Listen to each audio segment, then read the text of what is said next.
کثرت‌گرایی چیست؟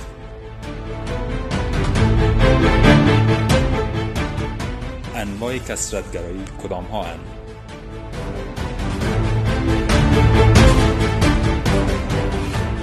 چگونه کثرت‌گرایی برای گذار از منازعات و عبور از چالش‌ها در افغانستان اثر بخش است؟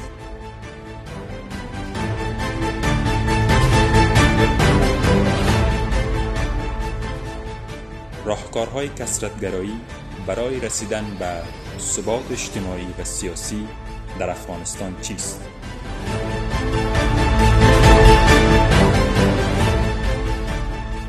این همه را در برنامه کثرت‌گرایی و افغانستان با عبدالقاهر بهشتی از رادیو آنلاین راه ابریشم شنونده باشید.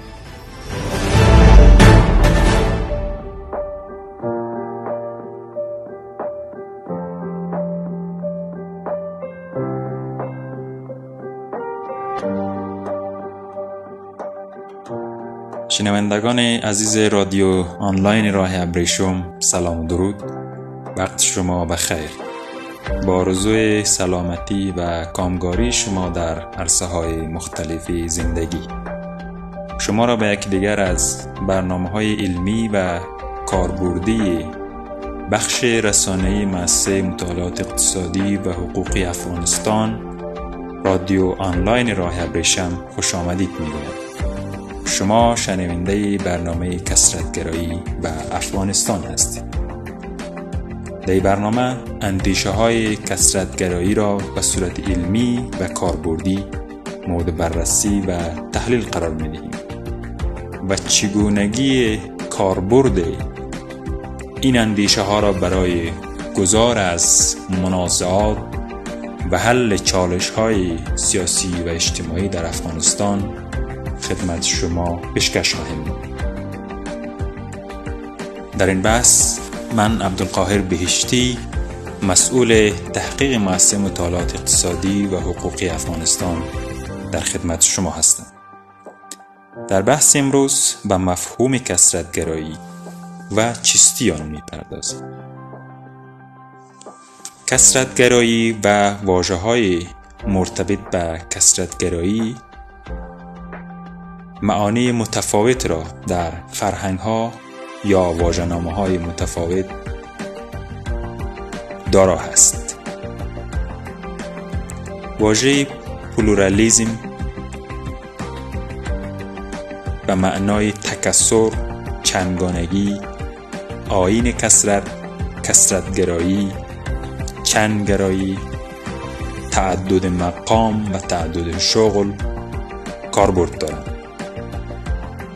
واژه پلورالیست یعنی مشتقی از پلورالیسم و معنای کثرت‌گرا، کثرت‌گرایانه، و واژه پلورالیتی و معنای تعدد، تکثر، کثرت، چندگانگی و کثرت نسبی در فرهنگ‌های متفاوت آمده است. در فرهنگ یا واژه‌نامه آکسفورد، پلورالیسم به عبارت متفاوت به کار رفته است که در اینجا چند گونه آن خدمت شما پیشکش میکنم. پلورالیسم زندگی در جامعه‌ای که از گروه‌های نژادی مختلف تشکیل یافته یا گروه‌هایی که دارای زندگی سیاسی دینی مختلف میباشند. یعنی در جامعه‌ای که در اونجا گروه‌های مختلف سیاسی، دینی و اجتماعی در کنار هم در صلح و صمیمیت به سر میبرند و در راستای رفاه اجتماعی و سیاسیشان تلاش میکنند و اون جامعه و با آن زندگی کثرت‌گرا گفته میشه. دوم، پذیرش این اصل که گروه‌های مختلف یاد شده میتواند در یک جامعه به صورت صلح‌آمیز زندگی کنند. یعنی گروه‌های سیاسی، دینی و اجتماعی متفاوت به صورت صلح‌آمیز در یک جامعه زندگی میکنند. این معنای دیگر از پلورالیسم یا تفسیر کلمه کثرت‌گرا. اما پلورالیسم در لغت و اصطلاح به چی معناست؟ پاسخ اندیشه ها و فرهنگ های متفاوت بررسی کردیم، در این بخش پاسخ دینمداران خدمت شما پیشکش میکنم. آنچه که دینمداران در پاسخ به این پرسش ارائه کرده گفته است که پلورالیسم از واژه پلورال گرفته شده که در لغت به معنای تعدد و تکثر است، اما پلورالیسم در اصطلاح دارای معانی متعدد و گوناگونی است که شایع ترین معنی آن تعدد و تکثر ادیان حق می باشد. از این رو پلورالیسم را باید آیین کثرت‌گرایی نامید که بین معانی لغوی و اصطلاحی آن نوع مناسبت وجود دارد. پاسخ کثرت‌گرایان به پرسش چیستی واژه پلورالیسم یا پلورالیستی. اما در تعریف دیگر میتوان گفت که پلورالیسم عبارت است از گرایش به تکثر و تعدد و پذیرش اصل کثرت در جامعه، به این معنا که گروه‌های مختلف دارای زندگی سیاسی و دینی متفاوت میتواند در یک جامعه به صورت صلح‌آمیز زندگی کند. این تعریف اساسی و کاربردی از پلورالیسم یا کثرت‌گرایی است. در این بخش برنامه شنوندگان عزیز می‌خوایم که کثرت‌گرایی و یگانه انگاری را با هم مقایسه داشته باشیم. پلورالیسم یا کثرت‌گرایی به رسمیت شناختن کثرت و تنوع اندیشه‌ها و کردارها در درون حوزه‌ها یا گفتمان‌های اجتماعی در برابر یگانه انگاری یا مونیسم است که مونیسم فقط یک نوع اندیشه و کردار را بر حق یا جایز می. اگر در اینجا تحلیل داشته باشیم، اندیشه‌های مونیسم یا اندیشه‌های یگانه انگار بیشتر گرایش پیدا می‌کنند به طرف اندیشه‌های افرادگرایانه، یعنی اندیشه‌هایی که به جز خود هیچ کسی دیگر را حق نمی‌دانند. اینها اندیشه‌های مونیسم هست. اما برعکس کثرت‌گرایی به تعدد و تنوع اندیشه و افکار باورمند هستند.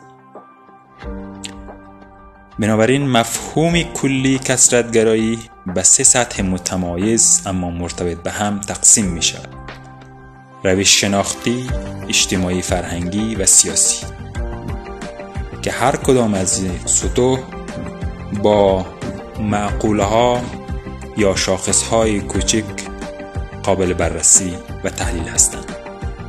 مهمترین نماد یا نمود کثرت‌گرایی در عالم سیاست، فرهنگ و دین است. نمود کثرت‌گرایی یا نماد کثرت‌گرایی را به بررسی بگیریم، سیاست، فرهنگ و دین نمادهای از کثرت‌گرایی است که پیروان ادیان مختلف با فرهنگ‌های متفاوت و اندیشه‌های سیاسی گوناگون می‌توانند در کنار هم به زندگی صلح‌آمیز دست پیدا کنند. این نمادها و نمونه‌های از زندگی کثرت‌گرا هست.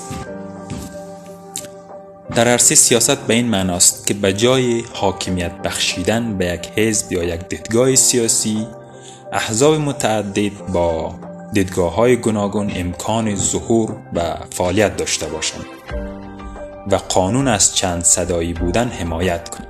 در بخش سیاسی کثرت‌گرایی احزاب سیاسی متعدد با اندیشه‌های گوناگون امکان ظهور و فعالیت در کنار همدیگر را داشته باشند و در آنجا قانون هم از چند صدایی حمایت کنند. به این نوع اندیشه و به این نوع باور و به این نوع مکانیزم کثرت‌گرایی سیاسی گفته می شود. چنانچه در عرصه فرهنگ اجتماعی بررسی داشته باشیم، در عرصه فرهنگ اجتماعی اصالت قائل شدن به گرایش‌ها و سیاست‌های فرهنگی مختلف و امکان دادن به فعالیت‌های آنهاست.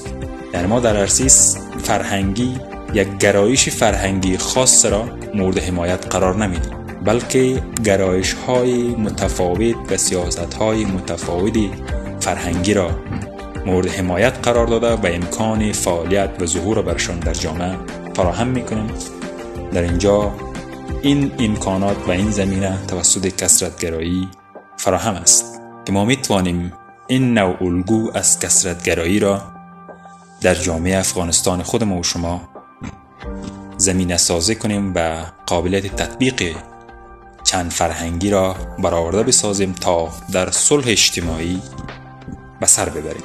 شنوندگان عزیز، همچنان در جانبداری یا در طرفداری از نظریه پلورالیسم یا کثرت‌گرایی و نقدهای آن نظریات متفاوت مطرح شده که در بحث‌های مربوط به آن دنبال خواهیم کرد.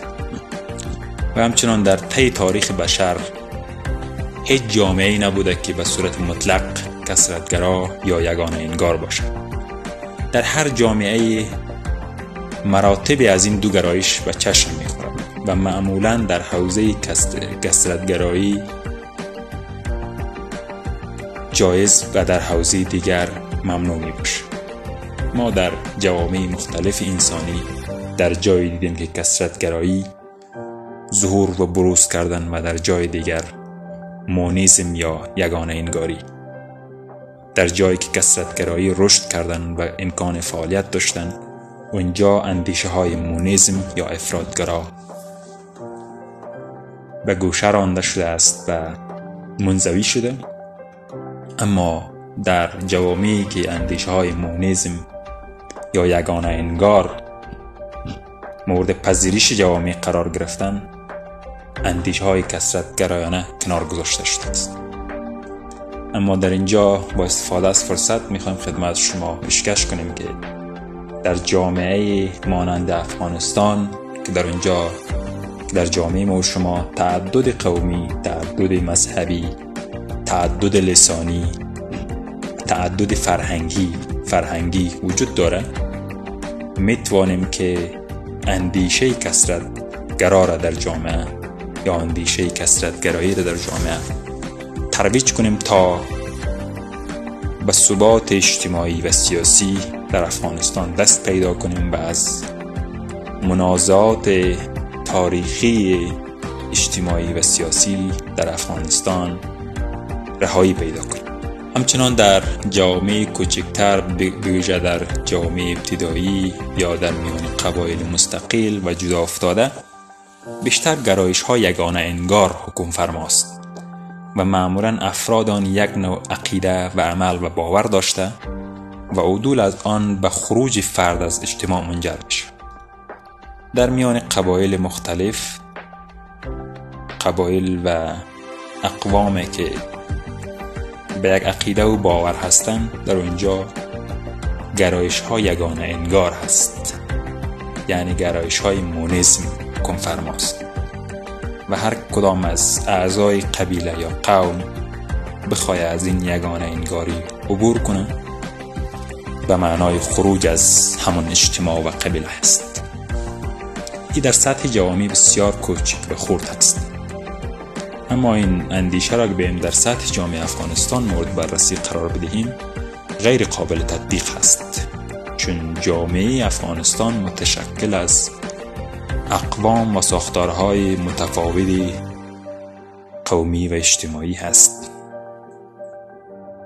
و این ساختارها این الزام را به وجود آورده که مردم افغانستان گرایش پیدا کند به سوی اندیشه های کثرت‌گرایی و با کثرت‌گرایی بر منازعات تاریخی اجتماعی سیاسی خود نقطه پایان بگذارد.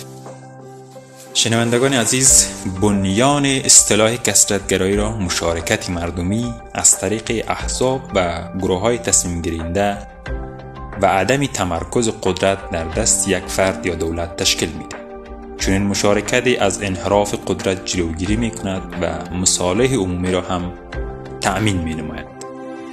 از دید کثرت‌گرایان، نقش دولت در نظارت کلی و امور مانند سازماندهی مستقیم یا غیر مستقیم اقتصاد، مالیات بندی، حفظ امنیت فردی و ملی و روابط اجتماعی خلاصه میشه.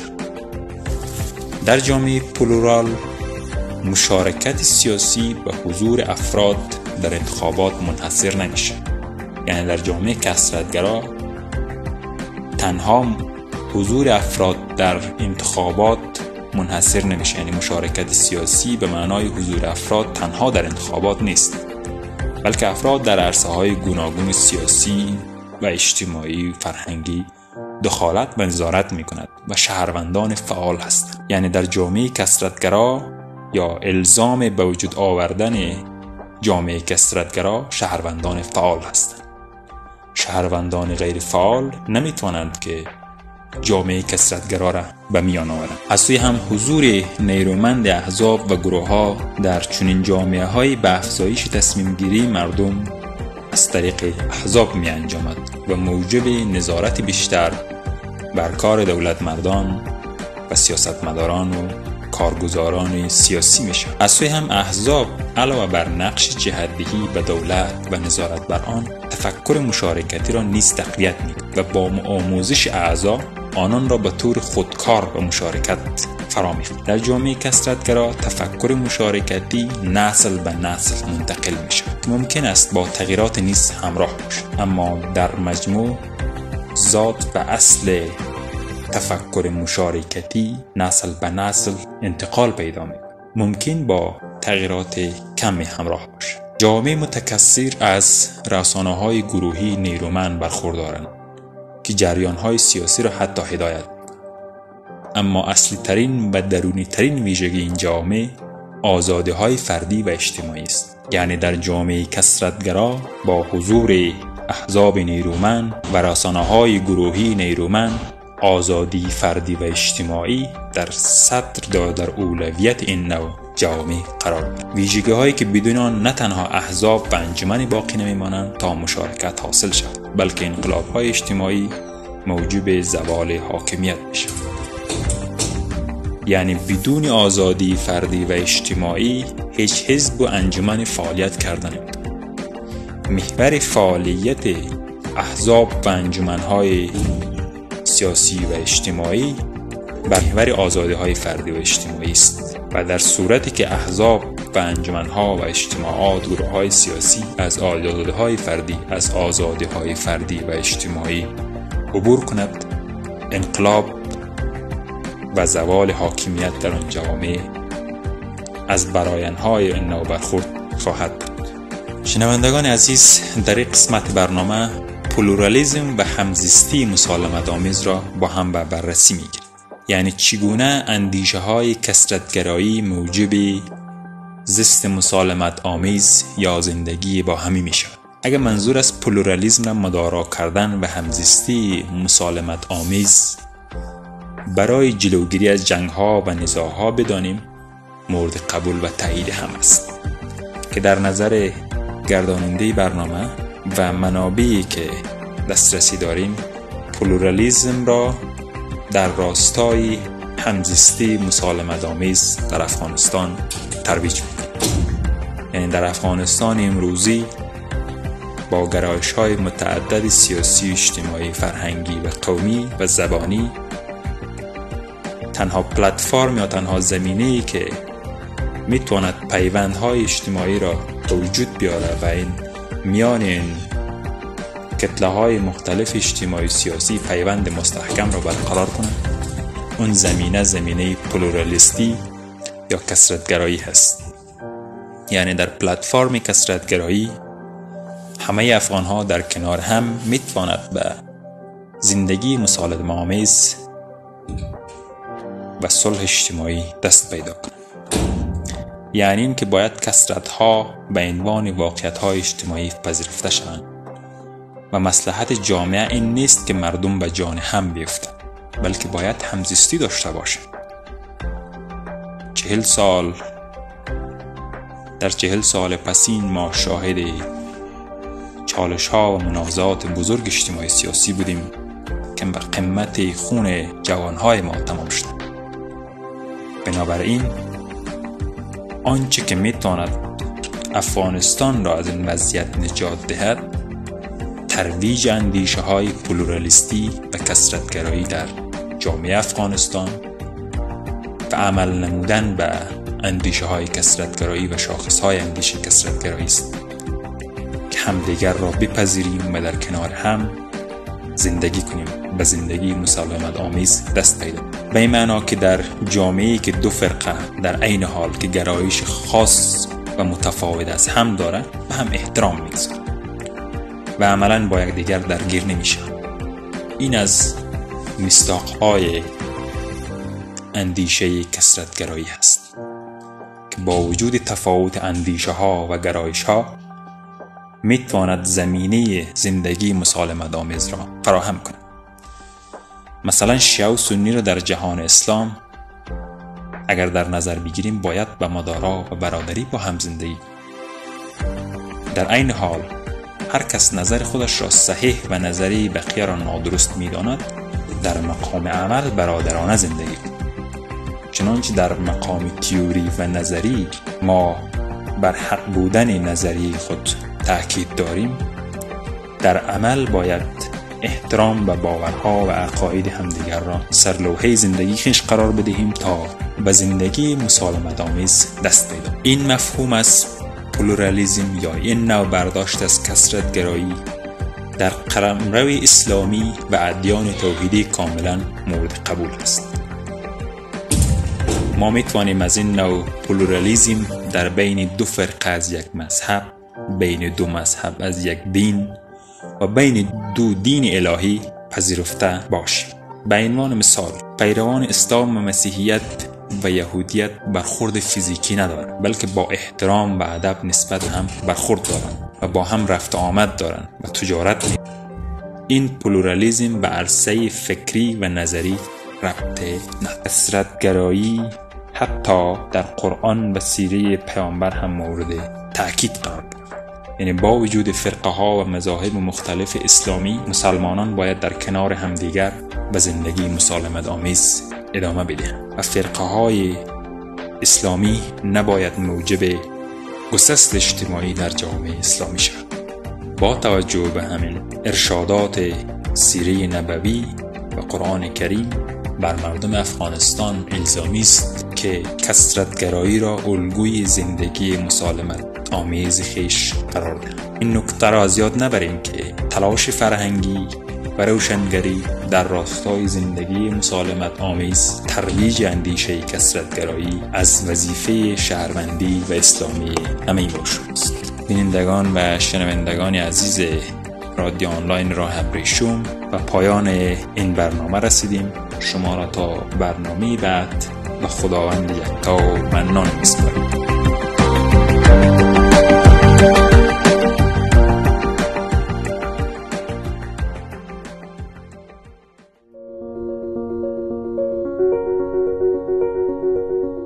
این برنامه از طرف مؤسسه مطالعات اقتصادی و حقوقی افغانستان السو در همکاری با بخش نشراتی این مؤسسه رادیو آنلاین راه ابریشم برای شما تهیه و نشر گردید.